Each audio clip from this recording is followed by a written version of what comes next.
This is the account of Shem, Ham, and Japheth, Noah's sons, who themselves had sons after the flood. The sons of Japheth: Gomer, Magog, Madai, Javan, Tubal, Meshech, and Tyrus. The sons of Gomer: Ashkenaz, Repha, and Togomorah.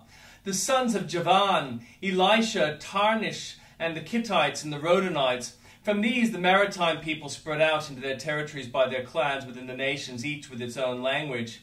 The sons of Ham: Cush, Egypt, Put, and Canaan. The sons of Cush: Seba, Havilah, Sabta, Ramah, and Sabteka. The sons of Ramah: Sheba and Dedan. Cush was the father of Nimrod, who became a mighty warrior on the earth. He was a mighty hunter before the Lord. That is why it is said, like Nimrod, a mighty hunter before the Lord. The first settlers of his kingdom were Babylon, Uruk, Akkad, and Calneh, and Shinar. From that land he went to Assyria, where he built Nineveh, Rehoboth, Calah, and Resen, which is between Nineveh and Calah, which is the great city.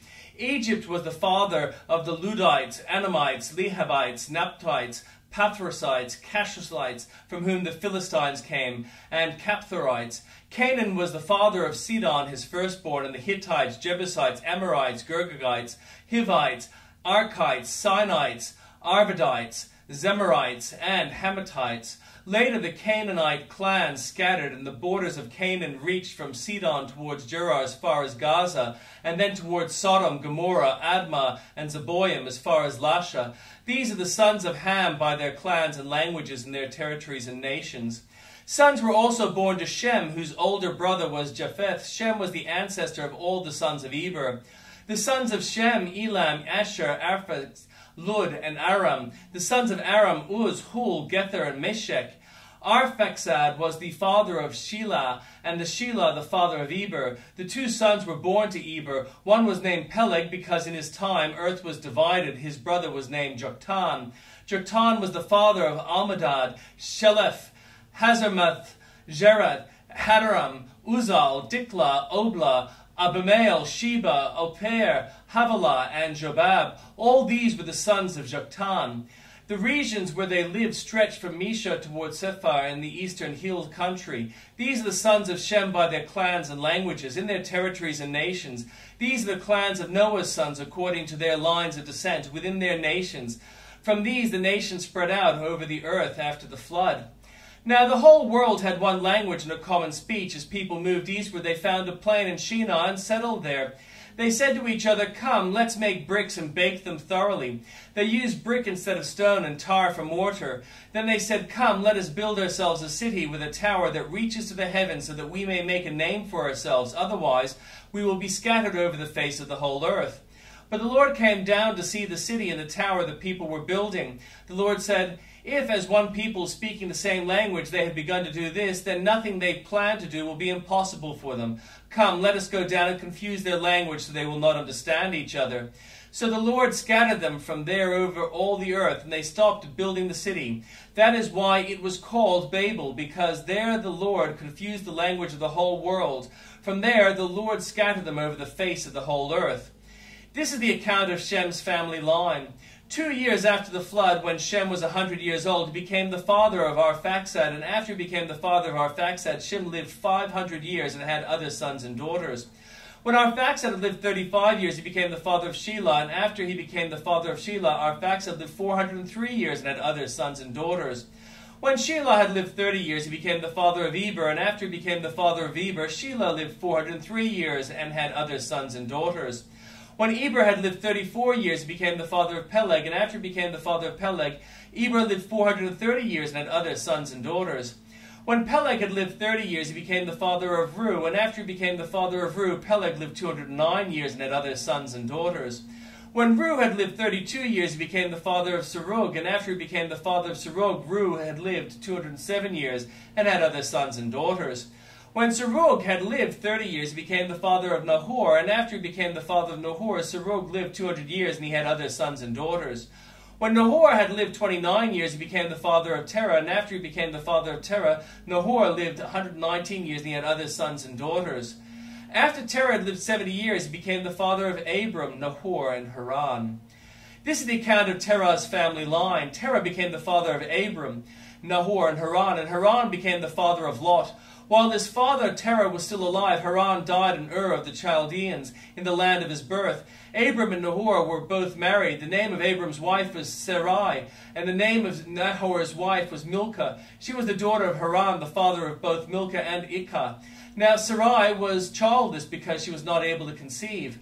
Terah took his son Abram, his grandson Lot, son of Haran, and his daughter-in-law Sarai, the wife of his son Abram, and together they settled out from Ur of the Chaldeans to go to Canaan. But when they came to Haran, they settled there. Terah lived 205 years, and he died in Haran. The Lord had said to Abram, "Go from your country, your people, and your father's household to the land I will show you. I will make you into a great nation, and I will bless you. I will make your name great, and you will be a blessing. And I will bless those who bless you. And whoever curses you, I will curse. And all people on earth will be blessed through you." So Abram went as the Lord had told him, and Lot went with him. Abram was 75 years old when he set out from Haran. He took his wife Sarai with his nephew Lot, all the possessions they had accumulated and the people they had acquired in Haran, and they set out for the land of Canaan, and they settled there. Abram traveled through the land as far as the site of the great tree of Moreh at Shechem, and at that time the Canaanites were in the land. The Lord appeared to Abram and said, "Your offspring I will give this land." So he built an altar there to the Lord who had appeared to him. From there he went toward the hills east of Bethel and pitched his tent, with Bethel on the west and Ai on the east. There he built an altar to the Lord and called on the name of the Lord. Then Abram set out and continued towards Negev. Now there was a famine in the land, and Abram went down to Egypt to live there for a while because the famine was severe. As he was about to enter Egypt, he said to his wife Sarai, "I know what a beautiful woman you are. When the Egyptians see you, they will say, 'This is my wife.' Then they will kill me, but will let you live. Say you are my sister, so that I will be treated well for your sake, and my life will be spared because of you." When Abram came to Egypt, the Egyptians saw that Sarai was a very beautiful woman. And when Pharaoh's officials saw her, they praised her to Pharaoh, and she was taken into his palace.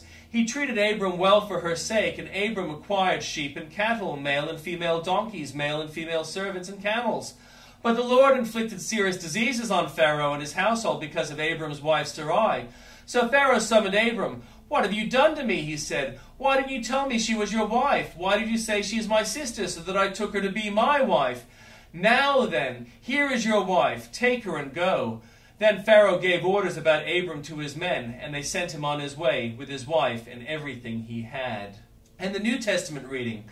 Then Jesus was led by the Spirit into the wilderness to be tempted by the devil. After fasting 40 days and 40 nights, he was hungry. The tempter came to him and said, "If you are the Son of God, tell these stones to become bread." Jesus answered, "It is written, man shall not live on bread alone, but on every word that comes from the mouth of God." Then the devil took him to the holy city and had him stand on the highest point of the temple.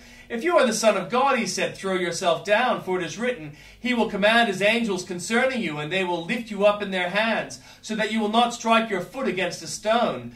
Jesus answered him, "It is also written, do not put the Lord your God to the test." Again the devil took him to a very high mountain and showed him all the kingdoms of the world in their splendor.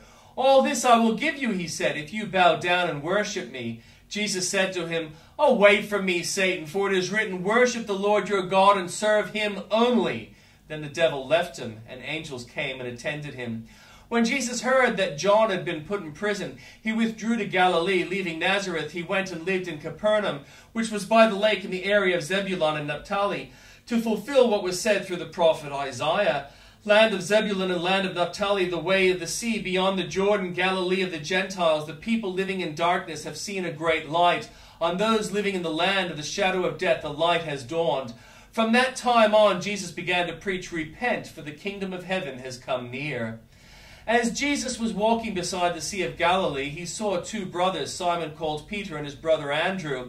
They were casting a net in the lake, for they were fishermen. "Come, follow me," Jesus said, "and I will send you out to fish for people." At once they left their nets and followed him. Going on from there, he saw two other brothers, James, son of Zebedee, and his brother John. They were in a boat with their father Zebedee, preparing their nets. Jesus called them, and immediately they left the boat and their father and followed him.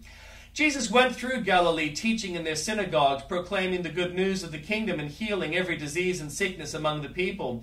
News about him spread all over Syria, and the people brought to him all who were ill with various diseases, those suffering severe pain, the demon-possessed, those having seizures and paralyzed, and he healed them. Large crowds from Galilee, the Decapolis, Jerusalem, Judea, and the region across Jordan followed him.